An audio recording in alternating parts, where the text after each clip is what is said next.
In 2022, we saw that chlamydia was the most commonly diagnosed STI with around 94,000 cases, followed by gonorrhea with 33,000 and then syphilis with just over 6,000 cases. So for syphilis, as you said, that's a tripling of rates in the last 10 years. And what's behind that? So there's a range of factors probably responsible. We know COVID impacted healthcare and we saw interruptions to testing as a consequence.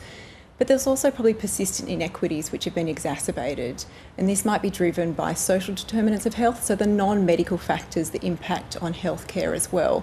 So housing, income, job security, those sorts of things that likely mean there's reduced testing and treatment access, which is driving further infections.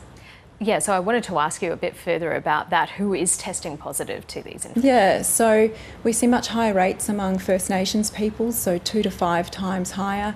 5 times higher rates in remote settings as well, again suggesting that access is harder in those areas. And among gay and bisexual men, we see higher rates. So of the syphilis infections, 82% were among men, suggesting we see higher rates among gay and bisexual men. And this increase is likely driven by the availability of highly effective HIV prevention strategies, with meta reduction in condom use, but also increased sexual mixing within that group, as well as an increase in comprehensive testing among gay and bisexual men. Are there people who have these infections without knowing it? Yeah, so chlamydia and gonorrhea, as well as syphilis, can often be asymptomatic, particularly in women. So people aren't necessarily getting tested because they're driven by symptoms. So we really want to encourage people to have regular testing, asymptomatic testing as well, because untreated they have really significant implications. So things like infertility in women, congenital syphilis in infants, which can be really damaging for the health of the infants, even result in death. So it's really important to encourage people to be regularly tested.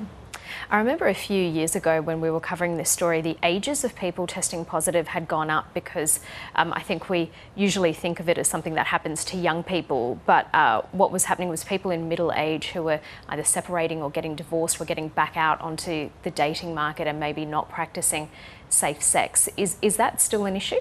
So we have seen a slight shift in the age. The rates are still highest in the 20 to 24 year age group for both chlamydia and gonorrhea, and then the 25 to 29 year age group for syphilis. So while we might see some increases in those older age groups, we would really encourage young people to be having regular comprehensive STI testing.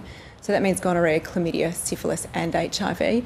But for anyone who's sexually active, they should be talking to their healthcare provider about testing and about what prevention approaches they can take.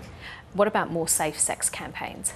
Yeah, I mean, condom use, we know that it has reduced. It's certainly reduced among gay and bisexual men, and the data from 2019 suggest among young people having sex in the last 12 months, 75% of them didn't use a condom at least once in that time.